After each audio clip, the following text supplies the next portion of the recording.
नमस्कार दोस्तों, स्वागत है आप सभी का फिर से एक बार हमारे इस चैनल गरुड़ धर्मार्थ पर। दोस्तों, इस धरातल पर रहने वाला हर प्राणी सिर्फ अपने पेट को चलाने के लिए दिन रात एक करके मेहनत करता है, चाहे वह मनुष्य हो या फिर जानवर। लेकिन जानवर की तुलना में मनुष्य की जो शंकाएं और आशाएं होती है वह बढ़ चढ़कर के होती हैं। जानवरों को सिर्फ अपनी भूख मिटाने होती है, जिसके लिए वह दिन भर मेहनत करके भोजन तलाश करते हैं और आराम से अपना जीवन व्यतीत करते हैं। जबकि मनुष्य सिर्फ खाने के लिए ही इधर उधर नहीं भागता, बल्कि उसकी और कई प्रकार की इच्छाएं होती हैं जिसे पूरा करने के लिए वह दिन रात एक करके मेहनत करता है। लेकिन फिर भी मनुष्य की इच्छाएं मरते दम तक पूरी नहीं हो पाती हैं। वह इच्छा को अपने मन में दबाए हुए ही इस धरातल को छोड़ करके चला जाता है।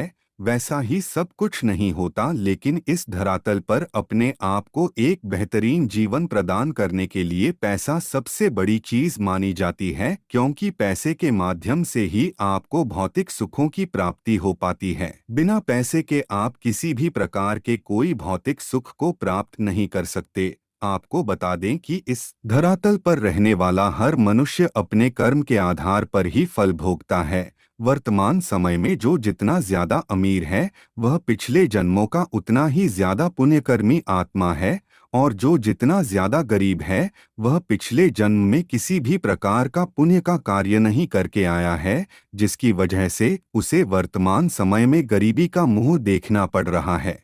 इसका मतलब है कि दोस्तों, वर्तमान में जो हमें सुख दुख मिल रहे हैं वो पिछले जन्म के कर्मों के आधार पर तय किए जाते हैं।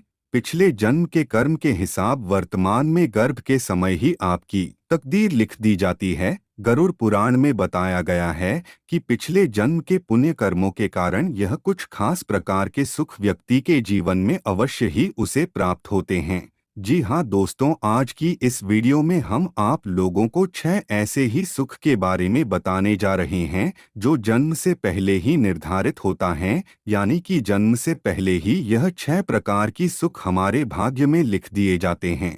तो चलिए जानते हैं, लेकिन उससे पहले आप सभी दर्शकों से एक छोटा सा निवेदन करना चाहेंगे कि अगर आप चैनल पर पहली बार आए हैं तो सब्सक्राइब अवश्य कर लीजिए, जिससे कि आपको समय समय पर इसी प्रकार सनातन धर्म से संबंधित जानकारी प्राप्त होती रहे। दोस्तों, गरुड़ पुराण के अनुसार ये 6 प्रकार के सुख पूर्व जन्म के अच्छे कर्म की वजह से मिलते हैं। नंबर 1, अच्छा भोजन। दोस्तों, इस धरातल पर रहने वाले प्राणी को आप देखते हैं जिनमें से कुछ लोगों के पास खाने की कमी नहीं है, तो कुछ लोग 2 वक्त की रोटी के लिए भी तरस जाते हैं। आपको बता दें, शास्त्रों में बताया गया है कि अच्छा खाना मिलना बेहतर जिंदगी की सबसे बड़ी निशानी होती है।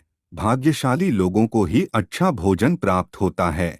जिस वक्त जो खाने का मन हो और वह मिल जाए तो इससे बड़ा सुख और क्या होगा। नंबर 2, मजबूत पाचन शक्ति।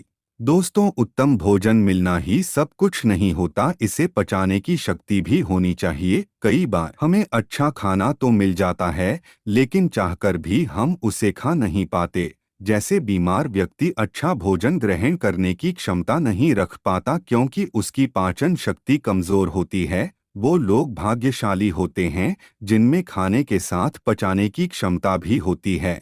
नंबर 3, गुणवान जीवन साथी। दोस्तों, वर्तमान जीवन में गुणवान जीवन साथी मिलना सबसे बड़ा सुख है। जिन लोगों के पास समझदार और गुणी लाइफ पार्टनर हो वो किस्मत के धनी होते हैं। शास्त्रों में कहा गया है कि पिछले जन्म में स्त्री का अपमान करने वालों का दाम्पत्य जीवन हमेशा कष्टमयी होता है। नंबर 4, धन का सही उपयोग। दोस्तों, शास्त्रों में बताया गया है जो व्यक्ति दिन रात एक करके मेहनत करता है वह कभी भी धनवान नहीं बन सकता, बल्कि जो धन की सही तरीके से बचत कर लेता है वह एक ना एक धनवान अवश्य बनता है। अगर आप धन का सही इस्तेमाल करना जानते हैं तो आपको अमीर बनने से कोई नहीं रोक सकता। ये गुण उन्हीं लोगों को मिलता है जिसने पूर्वजन्म में पुण्य कर्म किए हों। नंबर 5, काम की शक्ति।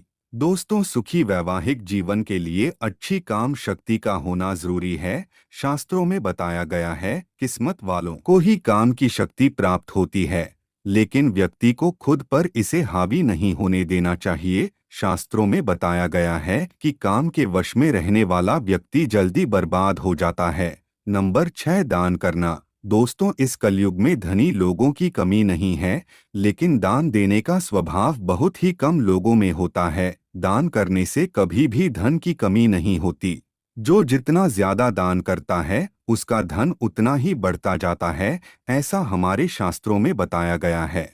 लेकिन दान वही लोग कर पाते हैं जिन्होंने अपने पूर्वजन्म में पुण्य का कार्य किया हो, जिनके हृदय में स्वार्थ की भावना नहीं होती है। वही व्यक्ति खुलकर के दान कर सकता है, जो दिखावे का दान बिल्कुल भी नहीं करता। तो दोस्तों, आज के लिए बस इतना ही। हमें उम्मीद है आज की यह जानकारी आपको पसंद आई होगी। सो दोस्तों, फिर मिलते हैं ऐसी ही एक और नई वीडियो में। तब तक के लिए नमस्कार, धन्यवाद मित्रों।